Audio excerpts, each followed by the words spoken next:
पंजाबमधील लुधियानातील ही घटना आहे। रोकड घेऊन जाणाऱ्या एका व्हॅनवर दरोडा घालून एका टोळीने 8.5 कोटी रुपयांची लूट केली होती। या दरोड्याची मास्टरमाइंड होती एक महिला।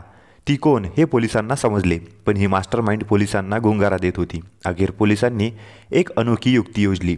युक्ती अशी भन्नाट होती की केवळ 10 रुपयांच्या फ्रुटीने 8.5 कोटी रुपयांच्या दरोड्यातील मास्टरमाइंडला पकडून दिले।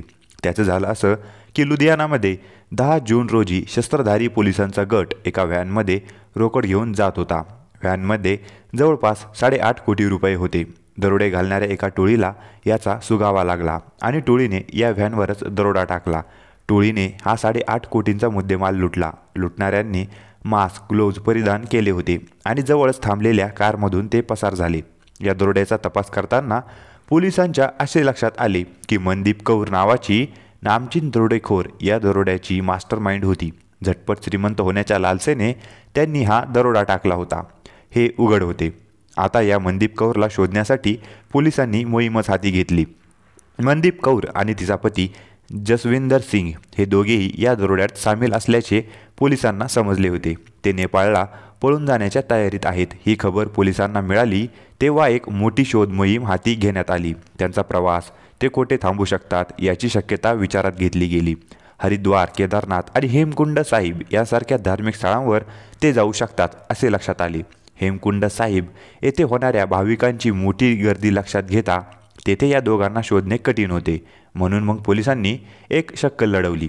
तेथे आलेल्या भाविकांसाठी प्रसाद म्हणून मोफत सरबत वाटपाचा कार्यक्रमच आयोजित केला गेला। प्रसाद घ्यायला येणाऱ्या भाविकांवर पोलिसांचे बारीक लक्ष होते। पोलिसांचा होरा खरा ठरला। मनदीप आणि जसविंदर हे दाम्पत्य देखील सरबताच्या स्टॉलजवळ प्रसाद घेण्यासाठी आले। त्यावेळी त्यांनी त्यांचे चेहरे झाकलेले होते, पण प्रसाद म्हणून घेतलेले सरबत तिथेच पिण्यासाठी त्यांना चेहरा झाकण्यासाठी तोंडावर बांधलेले फडके सोडावे लागले आणि त्या क्षणीच पोलिसांनी त्यांना ओळखले। मनदीप कौर आणि जसविंदर सिंग यांची खरी ओळख लक्षात आल्यानंतर सुद्धा पोलिसांनी त्यांना तातडीने ताब्यात घेतले नाही। पोलिसांनी त्यांना हेमकुंड साहिब येथे धार्मिक कार्य पूर्ण करू दिले आणि त्यानंतर काही अंतरापर्यंत या जोडप्याचा पाठलाग केला आणि नंतर त्यांना पकडले। दरोडा टाकल्यानंतर 9 दिवसात पोलिसांनी मास्टरमाइंडला पकडले। पोलिसांनी या मोहिमेला एक विशेष नाव दिलं होतं, लेट्स कॅच द क्वीन बी। पोलिसांनी मनदीप कौरकडून 12 लाखांची रोकड, तिची दुचाकी आणि पती जसविंदर सिंग याच्या बर्नाला हाऊस येथून 9 लाखांची रोकड जप्त केली आहे, अशी माहिती लुधियानाचे पोलीस आयुक्त मनदीप सिंग सिद्धू यांनी दिली आहे।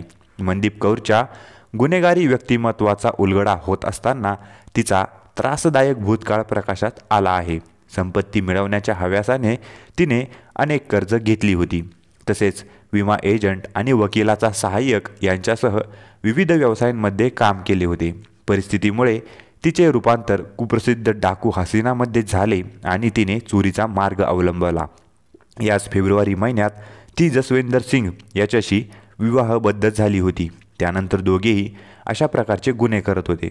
झटपट श्रीमंत होण्यासाठी हा दरोडा घातल्याचे मनदीप कौरने पोलिसांना कबूल केले आहे। सध्या ती पोलीस कोठडीत आहे। तिच्यावर दरोडा आणि अन्य संबंधित गुन्हे दाखल होऊ शकतात। मित्रांनो, तुम्हाला ही कथा कशी वाटली हे कॉमेंट करून नक्की कळवा आणि व्हिडिओ आवडला असल्यास एक लाईक नक्की करा आणि चॅनलला सबस्क्राईब करा। धन्यवाद।